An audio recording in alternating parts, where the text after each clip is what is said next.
ሰላም ጤና ይስጥልኝ የቮያ ቴሌቪዥን ተከታታዮች ለለተ ሰኞ ያላቸውን ዜናዎች ይዘን ቀርበናል። እስከ መጨረሻው አብራችሁን ቆዩ። በቅንነት ሌሎችን ለማትረፍ ስትጥር የራሷን ውድ ህይወት ያጣችው የ23 ዓመቷ ብሩህ ወጣት እጅግ ልብ የሚሰብርና አንጀት የሚያላውስ አሳዛኝ ዜና እሁድ ማለዳ እኩለ ሌሊት ላይ በዲካብ ካውንቲ I-285 አውራ ጎዳና ላይ አንድ ዘግናኝ አደጋ ተከስቷል። የ23 ዓመቷ የዶራቪል ከተማ ነዋሪ የሆነችውና በበጎነት የተሞላቸው አሜን ኪሮስ ቀደም ብሎ በስፍራው የደረሰን ሌላ የመኪና አደጋ ተከትሎ ሌሎች አሽከርካሪዎች ላይ ተጨማሪ አደጋ እንዳይደርስ የትራፊክ ፍሰቱን በማስተባበር ላይ ነበረች።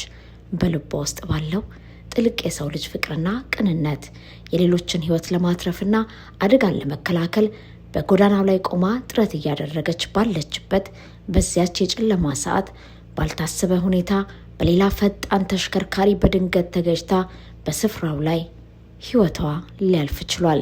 እንደ መረጃዎች ከሆነ በጆርጂያ ግዛት ብቻ በዓመት ውስጥ 1797 የሚጠጉ ሰዎች በመኪና አደጋ ህይወታቸውን ያጣሉ። በመላው አሜሪካ ደግሞ በየዓመቱ ከ40900 በላይ ዜጎች በተመሳሳይ የትራፊክ አደጋ ይሞታሉ። ይሁን እንጂ የዚች ወጣት ሞት እጅግ ልብን የሚሰብረው ሩህሩህ የሆነች ሟች የሌሎችን ነፍስ ለመታደግ ራሷን አሳልፋ በመስጠቷ ነው። ወጣቷን የገጨው አሽከርካሪ ሳይሸሽ በቦታው ላይ የቆየ ሲሆን እሱም ባደረሰበት ጉዳት ወደ ሆስፒታል ተወስዷል። ፖሊስ የዚህን ልብ ሰባሪ አደጋ ዝርዝር ሁኔታ በጥልቀት በማጣራት ላይ ይገኛል። ፈጣሪ ንጹህ ነፍሷን በገነት ያኖርልን። ለቤተሰቦቿ፣ ለጓደኞቿና ለመላው ወዳጆቿ የፈጣሪን መጽናናት እንመኛለን። አሜን ኪሮስ በህይወቷ የመጨረሻ ደቂቃዎች ላሳየችው ታላቅ የሰው ልጅ ፍቅርና ቅንነት ሁሌም በክብር እናስታውሳታለን። በአዲስ አበባ የመሬት አስተዳደር በተደረገ ጥልቅ ኦዲት በርካታ ህገወጥ ካርታዎች መከኑ። በፈጻሚዎች ላይ ግን እርምጃ አልተወሰደም ተብለዋል። የአዲስ አበባ ከተማ አስተዳደር ካቢኔ በከተማው መሬት አስተዳደር ቢሮ ላይ ያደረገውን የኃላፊዎች ሹምሽር ተከትሎ ተቋሙ ውስጥ የተንሰራፋውን ከፍተኛ የሙስና ወንጀል የሚያጋለጥ የኦዲት ስራ መጀመሩ ተሰምተዋል። የከንቲባ አዳነች አቤቤ ካቢኔ የቢሮ ኃላፊ የነበሩትን አቶ መኮንን ያኢናን ከኃላፊነት በማንሳት የሲቪል ሰርቪስ ኃላፊ የነበሩትን አቶ መላኩ ታምሩን መሾሙም ይታወሳል። አዲሱ ተሿሚ አቶ መላኩ በከፍተኛ የሙስና ወንጀል ስሙ የሚነሳውን ይህንን ተቋም እንደተረከቡ ሰፋ ያለ የመሬት ኦዲት ማካሄድ መጀመራቸውን የውስጥ ምንጮች ለዘሀበሻም አረጋግጠዋል።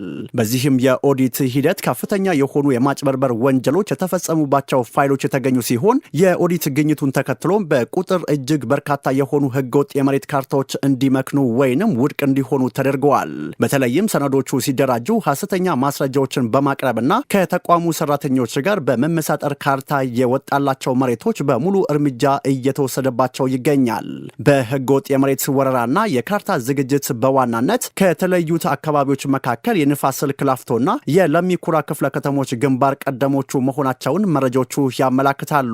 የአዲሱ ኃላፊ የኦዲት እርምጃ በድርጊቱ ተሳታፊ በነበሩ አንዳንድ የተቋሙ ሰራተኞች ዘንድ ከፍተኛ ድንጋጤን የፈጠረ ቢሆንም የህግ ተጠያቂነትን በተመለከተ ግን እስካሁን የታየ ነገር የለም።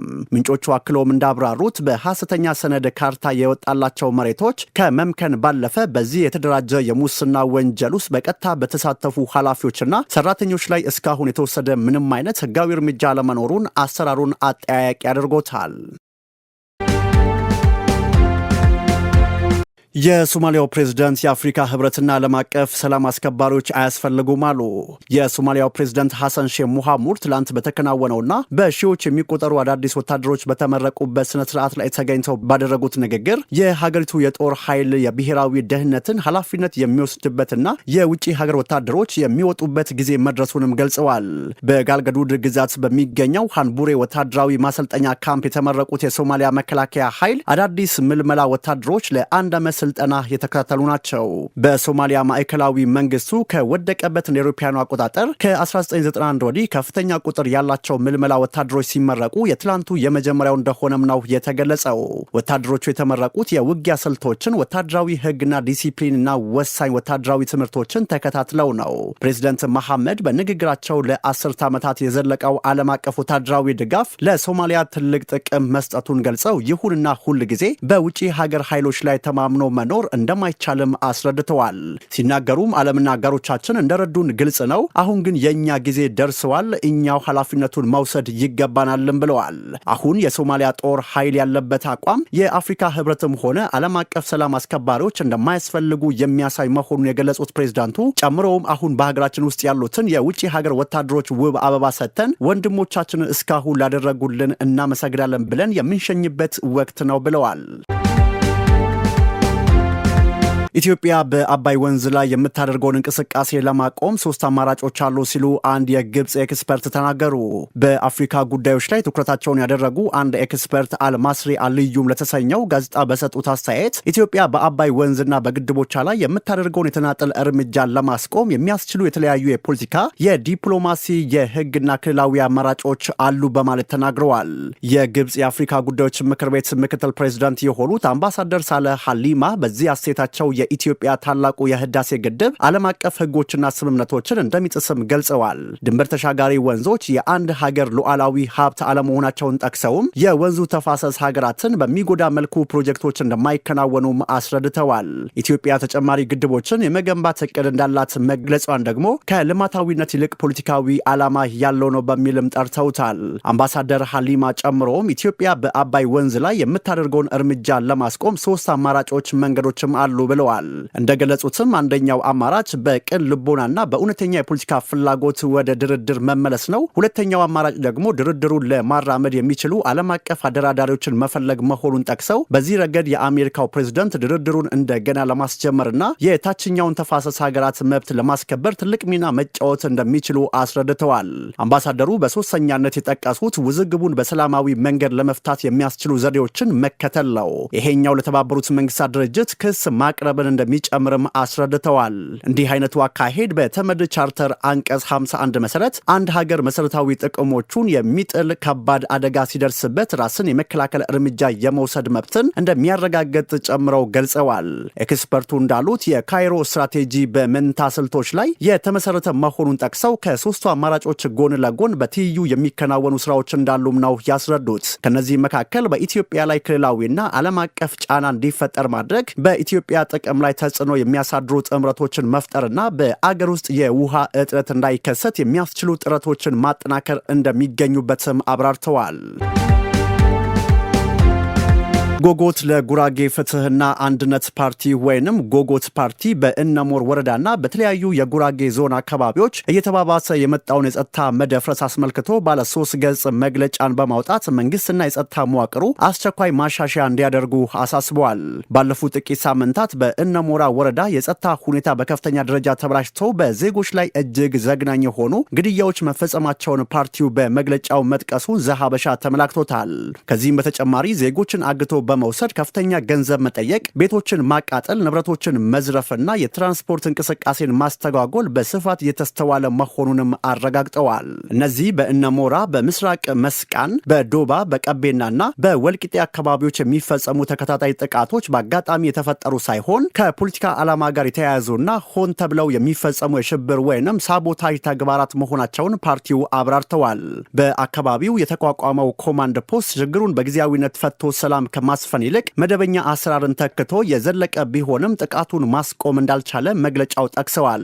በአካባቢው ህገወጥ የጦር መሳሪያ ዝውውርን ለመቆጣጠር በክልልም ሆነ በፌዴራል መንግስት በኩል የሚደረጉ ጥረቶች ደካማ መሆኑንና በህዝብ ላይ ጥቃት ሲደርስ የመንግስት የጸጥታ ኃይሎች ዝምታን መምረጣቸው በመዋቅሩ ውስጥ የተሰገሰጉ አካላት ከጥቃት አድራሾች ጋር ሊኖራቸው የሚችለውን ስውር ትስስር እንደሚያመላክት ፓርቲው ስጋቱን ገልጸዋል።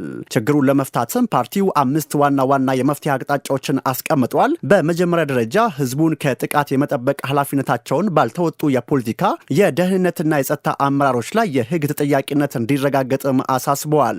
በሁለተኛ ደረጃ በአካባቢው በሚንቀሳቀሱ የጸጥታ ኃይሎች ስነ ምግባር፣ ሙያዊ ብቃትና ገለልተኛነት ላይ ጥልቅ ግምገማ በማድረግ የኮማንድ ፖስቱ ግብ ቁጥጥርና ስምሪት ላይ ስር ነቀል ማሻሻያ እንዲደረግም ጠይቀዋል። በተጨማሪም በአካባቢው የሰፈረው የጸጥታ ኃይል ወጪ የህብረተሰቡን አቅም ያገናዘበ ባለመሆኑ ይህንን ከፍተኛ የበጀት ጫና የክልልና የፌዴራል መንግስት በጋራ እንዲሸፍኑት ፓርቲው ጥሪን አቅርበዋል። ከዚሁ ጋር ተያይዘው መደበኛ ያልሆኑ ጥቃቶችን ለመከላከል የአካባቢውን ወጣቶችና ሚሊሻዎችን በማሰልጠንና በማስታጠቅ ከመደበኛ የጸጥታ ኃይል ጋር የተቀናጀ ጥበቃ እንዲያደርጉ መደረግ እንዳለበትም አቅጣጫ አስቀምጠዋል። በህዝብ ላይ የሽብር ጥቃት በፈጸሙ አካላት ላይ የማያዳግም ህጋዊ እርምጃ እንዲወሰድ የጠየቀው ጎጎት ፓርቲ በቅርቡ በቁጥጥር ስር በዋሉ ተጠርጣሪዎች ላይ የጸጥታ ኃይሎች የወሰዱት እርምጃ አግባብነት የሌለው በመሆኑ በገለልተኛ አካል ተጣርቶ እርምጃ እንዲወሰድና በቀጣይም የጸጥታ ኃይሎች ጥብቅ የህግ አግባብን ብቻ ተከትለው እንዲንቀሳቀሱም አሳስበዋል። በማህበራዊ ሚዲያ ላይክ ፍለጋ የተከፈለ አሳዛኝ ዋጋ የተሳሳተ አቅጣጫን የተከተሉት 5 ታዳጊዎች አሰቃቂ መጨረሻ። ወጣቶቹ በማህበራዊ ሚዲያ ላይክና ቅስበታዊ እውቅናን ለማግኘት ሲሉ ብቻ የሚያደርጉት የጥፋት ድርጊት በራሳቸውም ሆነ በንጹሃን ዜጎች ህይወት ላይ አውዳሚ አደጋ እያስከተለ ይገኛል። የዚህ አሳዛኝና ዘግናኝ እውነት የቅርብ ጊዜ ማሳያ የሆነው ደግሞ በአየርላንድ M9 አውራ ጎዳና ላይ የተፈጠረውና የ5 ታዳጊ ወንዶች ህይወት የቀጠፈው የትራፊክ አደጋ ነው። አየርላንድ ብሔራዊ ፖሊስ ወጣው መግለጫ እንዳስታወቀው አደጋው የተከሰተው እሁድ ኦገስት 16 ከሌሊቱ 9 ሰዓት አካባቢ በካውንቲ ኪልዴር ክልል ውስጥ ነው። 5ቱን ታዳጊዎች አሳፍሮ ይጓዝ የነበረው ተሽከርካሪ ወደ ሰሜን በሚያመራው አውራ ጎዳና ላይ የተከለከለውንና የተሳሳተውን አቅጣጫ ይዞ ወደ ደቡብ እየነዳ በመምጣቱ ከሌላ የቤተሰብ መኪና ጋር ፊት ለፊት በኃይል ተላትሟል። በዚህ አሰቃቂ ግጭት ምክንያት ህግ ጥሶ ይጓዝ በነበረው መኪና ውስጥ የነበሩት 5ቱም ታዳጊዎች በስፍራው ላይ ወዲያውኑ ህይወታቸው አልፏል። የዚህ ኃላፊነት የጎደለው ድርጊት ሰለባ የሆኑት ታዳጊዎች ብቻ አልነበሩም። በሁለተኛው መኪና ውስጥ ያለምንም ጥፋት በሰላም ሲጓዙ በነበሩ ንጹሃን ቤተሰቦች ላይም ከባድ አደጋ ደርሷል። በአደጋው አንድ የ3 ዓመት ህጻንና በ20ዎቹ የዕድሜ ክልል ውስጥ የምትገኝ አንዲት ሴት በጠና ሲጎዱ መኪናውን ታሽከረክር የነበረችውና ከፊት ወንበር ላይ ተቀምጣ የነበረችው ሁለቱም በ30ዎቹ ዕድሜ ውስጥ የሚገኙ ሴቶች እጅግ አሳሳቢ በሆነ የሞትና ሽረት ትግል ውስጥ ይገኛሉ። በአሁኑ ወቅት ቤተሰቦች በአካባቢው በሚገኝ ሆስፒታል የህክምና እርዳታ እየተደረገላቸው ነው። የአየርላንድ ብሔራዊ ፖሊስ ኮሚሽነር ጀስቲን ኬል የተፈጠረውን ሁኔታ በጽኑ አውግዘዋል። አደጋው በደረሰበት ወቅት ተሽከርካሪዎች ፖሊስ የማሳደድ ምንም አይነት ድርጊት እንዳልነበር አረጋግጠዋል። ኮሚሽነሩ አክለውም ይህን የመሰለ የጥፋት ድርጊት ይበልጥ አሳዛኝና አስደንጋጭ የሚያደርገው ድርጊቱ በራሳቸውም ሆነ በንጹሃን ዜጎች ላይ ሊያደርስ የሚችለውን አውዳሚ አደጋ ወደ ጎን በመተው ለማህበራዊ ሚዲያ ላይክና እውቅና ለማግኘት ሲባል ብቻ የሚፈጸም በመሆኑ ነው ሲሉ ስጋታቸውንና ሀዘናቸውን ገልጸዋል። በአሁኑ ወቅት የሰሜን አየርላንድ ፖሊስ እንባ ጠባቂ ተቋም በዚህ አሳዛኝ አደጋ ዙሪያ ጥልቅ ምርመራ እያካሄደ ሲሆን የአየርላንድ ብሔራዊ ፖሊስ ማንኛውም አደጋውን በተመለከተ ወይም ተጨማሪ መረጃ ያለው አካል ጥቆማ እንዲያደርግ ጥሪውን አስተላልፏል። በዋሽንግተን ዲሲ የሚገኘው የኤርትራ ኤምባሲ ዛሬ ሰኞ ባወጣው ይፋዊ መግለጫ የኤርትራ ሉዓላዊነትም ሆነ የማንኛውም አፍሪካዊት ሀገር ሉዓላዊነት ለድርድር እንደማይቀርብ አሳስቧል። ዛበሻ የተመለከተው ይህ መግለጫ በዋናነት ዶቼ ቬሌና ፎሬን ፖሊሲ መጽሔት በቀንዱ የፖለቲካ አስተላለፍ ውስጥ የኤርትራን ሚና አስመልክተው ላወጧቸው ጽሁፎች የተሰጠ ምላሽ ነው። ኤምባሲው እነዚህ ሚዲያዎች የሀገሪቱን ታሪክ እያጣመሙ ኢትዮጵያ ወደብ ለማግኘት የምታደርገውን የሉዓላዊነት ጥያቄ ህጋዊ ለማስመሰል ሞክረዋል በማለት ወቅሷል። መግለጫው የንግድ ወደብ ፍላጎትና የሌላን ሀገር የባህር ዳርቻ ወይም መሬት ሉዓላዊነት የመፈለግ ጉዳይ ፈጽሞ የተለያዩ መሆናቸውን አጽንኦት ሰጥቶታል። የኢኮኖሚ ፍላጎት፣ የህዝብ ብዛት ወይም የጂኦግራፊ አቀማመጥ ዓለም አቀፍ ድንበሮችን ለመጣስና የሉዓላዊነት ጥያቄ ለማንሳት ህጋዊ ምክንያት ሊሆኑ እንደማይችሉም አስቀምጠዋል። የባህር በር አልባ የሆኑ ሀገራት ግዛት ሳይጠየቁ በስምምነት የጎረቤታቸውን ወደብ እንደሚጠቀሙ ያነሳው መግለጫው የንግድ ፍላጎት የትብብር እንጂ የመሬት ባለቤትነት መብትን እንደማያስገኝ አብራርቷል። ሚዲያዎች ኤርትራ ከኢትዮጵያ እንደተገነጠለችና አዲስ አበባን ያለ ባህር በር እንዳስቀረች አድርገው ማቅረባቸው የኮነነው ኤምባሲው ይህ ድርጊት አሁን ላይ ለሚነሱ የድንበር ጥያቄዎች ሽፋን የሚሰጥ የታሪክ ስህተት መሆኑን አስገንዝበዋል። ኤርትራ በአውሮፓውያን የቀኝ ግዛት ወቅት እንደ አውሮፓውያን አቆጣጠር በ1890 የራሷን ዘመናዊ ድንበር ያበጀች ሀገር እንደሆነችና በ1993 ዓ.ም በተካሄደው ህዝበ ውሳኔ 99.8 በመቶ የሚሆነው ድምጽ ነጻነቷን ማረጋገጧን አስታውሰዋል። በተጨማሪም የኤርትራና ኢትዮጵያ ድንበር ጉዳይ እልባት ያላገኘ እንዳልሆነና እንደ አውሮፓውያን አቆጣጠር በ2002 ዓ.ም በተፈረመው የአልጀርሱ ስምምነት መሰረት በገለልተኛው የድንበር ኮሚሽን የመጨረሻና አስገዳጅ ውሳኔ ማግኘቱን መግለጫው በድጋሚ አረጋግጧል። ከዚህ ባሻገር ኤርትራ ከግብጽ፣ ሶማሊያ፣ ሳውዲ አረቢያ፣ የተባበሩት አረብ ኤምሬትስና አሜሪካ ጋር ያላት ግንኙነት የቀይ ባህር ሀገር በመሆኗ የሚመነጭ የደህንነት የንግድና የኢንቨስትመንት ትብብር እንጂ ሚዲያዎች እንዳሉት ኢትዮጵያን ለማግለል የታለመ ፕሮጀክት እንዳልሆነ ኤምባሲው አስተባብሏል። በተመሳሳይ የሀገሪቱን አንጻራዊ ሰላምና መረጋጋት እያመኑ በሌላ በኩል ደግሞ ስርዓቱን አምባገነን እያሉ መፈረጅ እርስ በርስ የሚጋጭ ሀሳብ መሆኑን ተችቷል። ኤርትራ የማንንም ሀገር መሬት እንደማትፈልግና ከኢትዮጵያም ሆነ ከሌሎች ጎረቤቶች ጋር ሰላማዊ ግንኙነት እንደምትፈልግ መግለጫው አስታውቋል። የሀገሪቱ ሉዓላዊነት ግን በማንኛውም የጂኦፖለቲካ ድርድር ውስጥ እንደማይገባ በጥብቅ አስገንዝቦ ይህ ሉዓላዊነት ዓለም አቀፍ እውቅና ያለው ሕጋዊ መብት መሆኑንና የማንኛውም አፍሪካዊት ሀገር ደህንነት ሉዓላዊነትና የግዛት አንድነትም በዚህ መርህ ላይ የተመሰረተ መሆኑን በመግለጽ አጠናቋል። የኢትዮጵያ ሀገራዊ ምክክር ኮሚሽን የአብን ክስ ውድቅ አደረገ። የምክክር ሂደቱ አካታችነትና ገለልተኛ መሆኑንም አሳውቀዋል። የኢትዮጵያ ሀገራዊ ምክክር ኮሚሽን የአማራ ብሔራዊ ንቅናቄ ወይንም አብን የሀገራዊ ምክክር ሂደቱን በተመለከተ በቅርቡ ያወጣውን መግለጫ ውድቅ በማድረግ ሂደቱ አካታች፣ አሳታፊና ገለልተኛ መሆኑን አሳውቀዋል። ኮሚሽኑ ዛሬ ባወጣው ይፋዊ መግለጫ እንዳስታወቀው አብን ሂደቱ አካታችነትና አሳታፊ አይደለም በሚል ያንጸባረቀውን አቋም በተመለከተ ተገቢውን ምርመራና ማጣራትም አድርገዋል። ይሁን እንጂ ኮሚሽኑ የፖለቲካ ፓርቲውን ድምዳሜ እንደማይጋራውና ውድቅ እንዳደረገው በግልጽም አስገንዝበዋል። በምክክር ጉባኤው ላይ ከተለያዩ የህብረተሰብ ክፍሎች፣ ከፖለቲካ ፓርቲዎች፣ ከፌዴራልና ክልል የመንግስት አካላት፣ ከቀድሞ ታጣቂ ኃይሎች እንዲሁም ከዲያስፖራው ማህበረሰብ የተወከሉ የተለያዩ አካላት እየተሳተፉ መሆኑን የጠቀሰው መግለጫው አብንም እስካሁን በሂደቱ ንቁ ተሳትፎ እያደረገ ካሉ የፖለቲካ ፓርቲዎች አንዱ መሆኑንም አብራርተዋል። ባለፈው ሐምሌ 8 ቀን 2018 ዓ.ም በይፋ የተጀመረው ይህ ሀገራዊ ጉባኤ ኮሚሽኑ ነፃና ገለልተኛ ሆኖ ባዘጋጀው የአሰራር ስርዓት መሰረት በመከናወን ላይ መሆኑም ተገልጸዋል። የምክክር ሂደቱ የማንኛውም ፓርቲ የመንግስት አካል ወይንም የተለየ ቡድን የፖለቲካ አጀንዳ ማስፈጸሚያ መድረክ አለመሆኑን ኮሚሽኑ አጽንኦት ሰጥቶ አስታውቀዋል። ይልቁንም የተለያዩ ፍላጎቶችና አቋሞች በእኩልነት ቀርበው የጋራ መግባባት የሚፈጠርባቸው ታሪካዊ መድረክ መሆኑንም አብራርተዋል። በሂደቱ ውስጥ ያጋጠሙ ተግዳሮቶች እንደነበሩ ያመነው ኮሚሽኑ ከኮሚሽኑም ሆነ ከተመካካሪዎች በኩል የተስተዋሉ ጉድለቶችና ቅሬታዎች በአግባቡ ለመፍታት ጥረት የተደረገ መሆኑንም ገልጸዋል። ኮሚሽኑ የማንኛውንም ተመካካሪ አቤቱታ በቀላሉ እንደማያልፍና አብንን ጨምሮ ከተለያዩ አካላት ለሚቀርቡ ቅሬታዎች በተዘረጋው የቅሬታ አፈታት ስርዓት መሰረት ምላሽ እየሰጠ መሆኑንም አስታውቀዋል። እንዲሁም ሂደቱን ጤናማ ለማድረግ የሚረዱ ገንቢ አስተያየቶችን በግብአትነት ለመውሰድ ዝግጁ መሆኑንም ነው ያረጋገጠው። ኮሚሽኑ መግለጫውን ሲያጠናቀቅም ሀገራዊ ምክክር የአንድ ወገን ድል ወይንም የሌላው ወገን ሽንፈት ሳይሆን ሁሉንም አሸናፊ የሚያደርግ ሂደት መሆኑንም ነው ያስታወሰው። በመሆኑም አብንና ሌሎች ባለድርሻ አካላት በቀሪው የምክክር ሂደት በንቃት እንዲሳተፉና ለጋራ መግባባት እንዲሰሩ አክብሮታዊ ጥሪውንም አስተላልፈዋል። በሱዳን የሚገኘው ወሳኝ ድልድይ በደረሰበት ጥቃት ተሰበረ። በምስራቃዊ ሱዳን ብሉ ናይል ግዛት ውስጥ የሚገኘው ወሳኝና ቁልፍ ጠቀሜታ ያለው ድልድይ መሰበሩ ነው የተነገረው። በኒውፋንግ አካባቢ የሚገኘው ይህ ድልድይ ባኩሪ የሚባል ሲሆን ጊሳና አሙራ ከተሞችን የሚያገናኝ ነው። ድልድዩ በየቀኑ በሺዎች የሚቆጠሩ ህዝቦች ለንግድና ለሰብአዊ አገልግሎት የሚጠቀሙበት የነበረ ሲሆን በትላንትናው ዕለት በደረሰበት የድሮን ጥቃት መፍረሱ ነው የተዘገበው። የድልድዩን መፍረስ በተመለከተ በሌተናል ጀነራል አልቡርሃን የሚመራው የሱዳን ወታደራዊ መንግስት ምንም ያለው ነገርም የለም። ይሁንና በተቀናቃኙ ፈጥኖ ደራሽ ኃይል የሚመራው የሱዳን ትይዩ መንግስት ወይንም ሱዳን ፋውንዲንግ አሊያንስ ባወጣው መግለጫ ድልድዩ የፈረሰው ከሌተናል ጀነራል አልቡርሃን ጦር ኃይል ጋር ግንኙነት ባላቸው ኃይሎችና ሚሊሻዎች ጥቃት መሆኑንም አስታውቀዋል። በመግለጫው ጥቃቱ የተፈጸመው ሆን ተብሎ የሰላማዊ ሰዎችን እንቅስቃሴ፣ ንግድና አስፈላጊ አቅርቦቶችን ተደራሽነት ለማስተጓጎል መሆኑንም ነው ያስረዳው። የትይዩ መንግስቱ የኢንፎርሜሽን ሚኒስትርና የመንግስት ቃል አቀባይ ካሊድ አህመድ ሲናገሩ የሱዳን ጦርና የሙስሊም ብራዘርሁድ ተባባሪዎች ባደረሱት ጥቃት ድልድዩ ሆን ተብሎ እንዲፈርስም ተደርገዋል። በዚህም ነዋሪዎች የሕክምና አገልግሎትና ምግብን ጨምሮ መሰረታዊ አገልግሎቶችን የሚያገኙበት የአቅርቦት ሰንሰለትም ተቋርጧልም ብለዋል። ጨምረውም እነዚህ ኃይሎች ከጥቂት ሳምንታት በፊት የኢትዮጵያ ኩምሩክን ከሱዳን ኩምሩክ ጋር የሚያገናኘውን ድልድይ ማፍረሳቸውን ጠቁመው በዚህም ድንበር አሻጋሪ እንቅስቃሴና ንግድ መቆሙንም አስረድተዋል። ይህ ድልድይ የፈረሰው የሱዳን ጦር ኃይል ከኢትዮጵያ ጋር በሚዋሰኑ ብሉ ናይል ግዛት ውስጥ በተደረገው ውጊያ አካባቢውን ለቆ ከወጣ በኋላ ነው። ድልድዩ የፈረሰበት ጊሳና አሙሩ ከተሞች ካለፈው ሳምንት ጀምሮ በፈጥኖ ደራሽ ኃይሉ እጅ መውደቃቸውም ይታወሳል።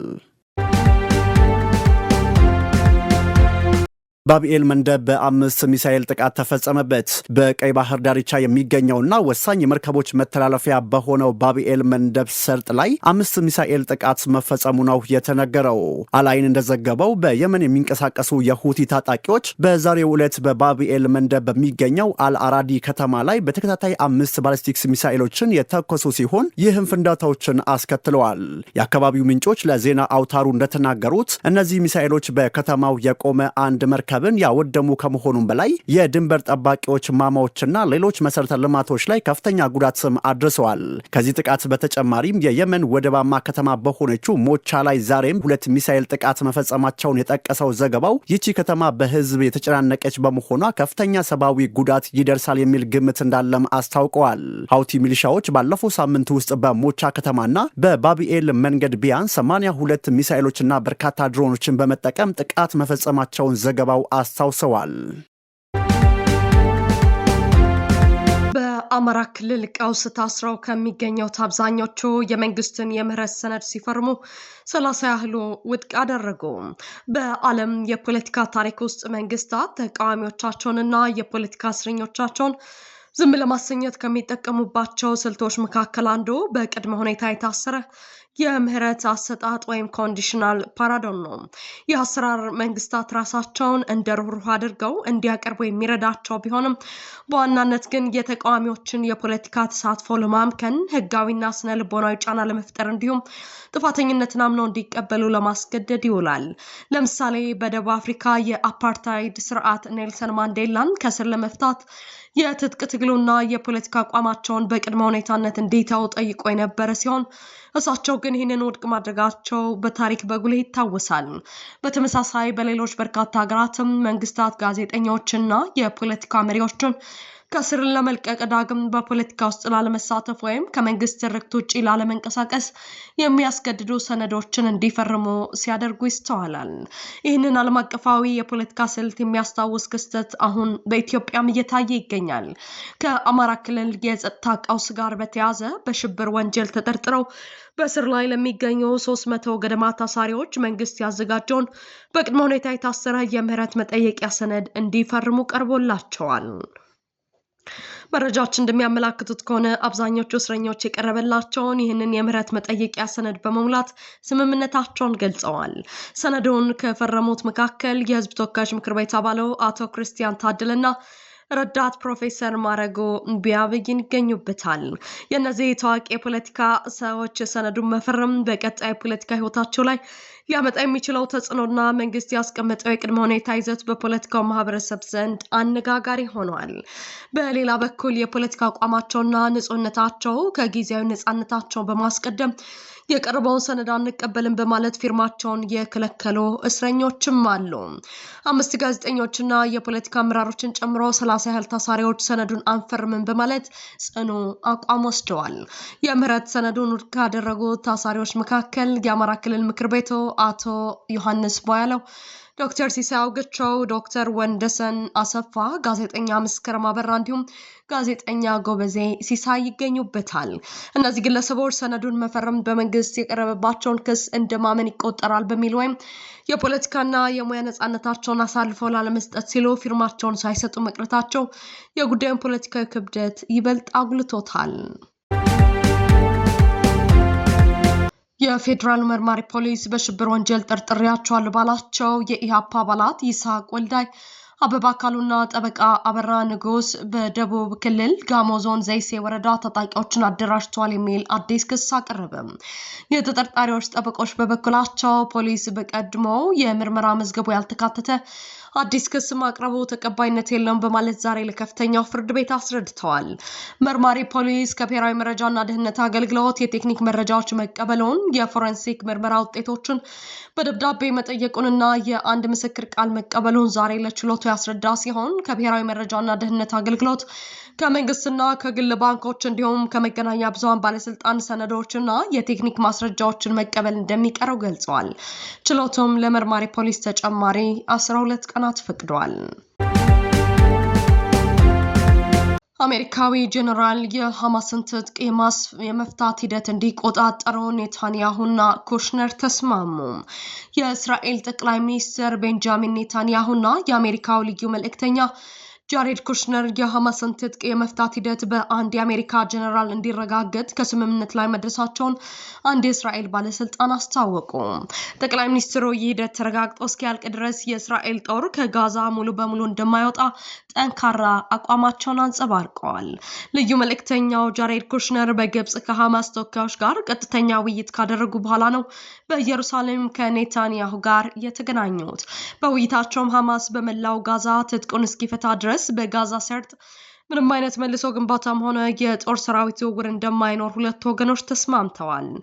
የመሳሪያ ማስረከቡ የመጀመሪያ እርምጃም በአሜሪካው ሜጀር ጀነራል ጃስፐር ጄፈርስ በሚመራው ዓለም አቀፍ የማረጋጋት ኃይል ወይም ኢንተርናሽናል ስታቢላይዜሽን ፎርስ ክትትል እንደሚደረግበት ተገልጿል።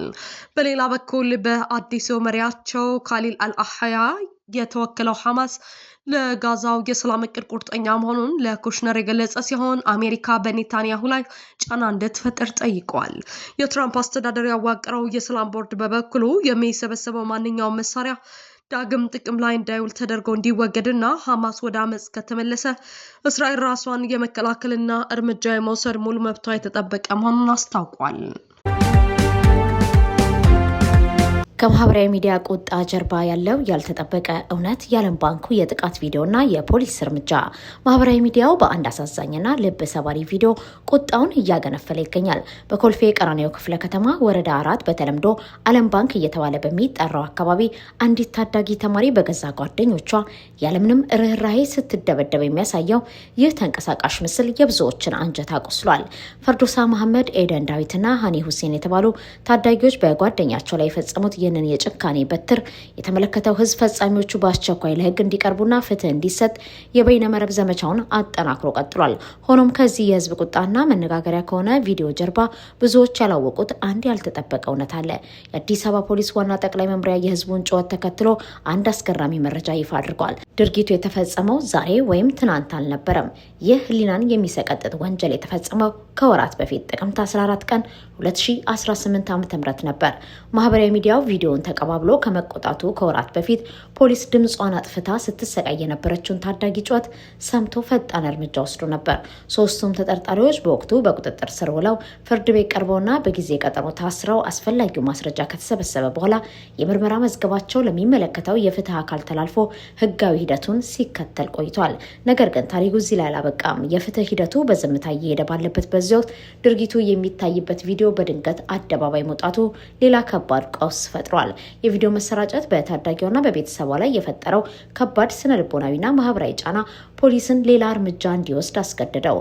መዝገባቸው ተዘግቶ ወደ አቃቢ ህግ የተላከው እነዚህ ሶስት ተጠርጣሪዎች ቪዲዮን ማናወጣው የሚለውን አዲስ ወንጀል ለማጣራት ሲባል በድጋሚ በፖሊስ ቁጥጥር ስር ውለዋል። አሁን ፖሊስ የጥቃቱን ፈጻሚዎች ብቻ ሳይሆን የተጎጂዋን ግላዊነት ጥሶ ቪዲዮን ያሰራጨውን አካል ለማደን ተጨማሪ ጥብቅ ምርመራ ጀምሯል። የአዲስ አበባ ፖሊስ ይህንን ያልተጠበቀ የምርመራ ሂደት ሲያብራራ ህብረተሰቡ በታዳጊዋ ላይ የደረሰው ግፍ ተመልክቶ ያሳየውን ሰብአዊ መቆርቆርና ወንጀለኞች በህግ እንዲጠየቁ ያሰማው ድምጽ በእጅጉ አድንቋል። የፍትህ ሚዛን ግን ጩኸቱ ከመሰማቱ በፊት ስራዋን ጀምራ እንደነበር ይህ ክስተት ትልቅ ማሳያ ሆኗል። ተወዳጁ ጦቢያ የኪነ ጥበብ መድረክ በድጋሚ በአምስተርዳም ሊቀርብ ነው። በነጻ ሀሳብና በሰከነ መንፈስ ኢትዮጵያና ኢትዮጵያዊነትን እናድምቅ በሚል መርህ ላለፉት 14 ዓመታት በኪነ ጥበብ አፍቃሪዎች ዘንድ ከፍተኛ ተወዳጅነትን ያተረፈው ጦቢያ ወይም ፍራሽ አዳሽ ዝግጅት በበርካታ ተመልካቾች ጥያቄ መሰረት በኔዘርላንድ አምስተርዳም ከተማ በድጋሚ ለእይታ ሊበቃ ነው። ይህ በጉጉት የሚጠበቀው የኪነ ጥበብ መድረክ የፊታችን ሴፕቴምበር 6 ቀን 2026 ከቀኑ 15 ሰዓት ጀምሮ እስከ ምሽቱ 20 ሰዓት ድረስ የሚካሄድ ይሆናል።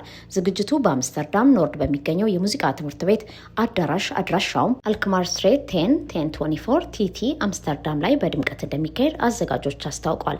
በዚህ ታላቅ ሀገራዊ የጥበብ ምሽት ላይ ለመታደም የመግቢያ ትኬት ዋጋ 25 ዩሮ ሆኖ ተተምኗል። ታዳሚዎች ትኬታቸውን ቀድመው መግዛት ከፈለጉ በማስታወቂያው ፖስተሩ ላይ በሚገኘው የቲኬ አማራጭ በመጠቀም ክፍያ መፈጸም እንደሚችሉ ተገልጿል። ክፍያቸውን ካጠናቀቁ በኋላ በተቀመጡት የስልክ ቁጥሮች ላይ የከፈሉበትን ስም በማስመዝገብ ቦታቸው በቅድሚያ ማረጋገጥ እንደሚችሉ ጥሪ ቀርቧል።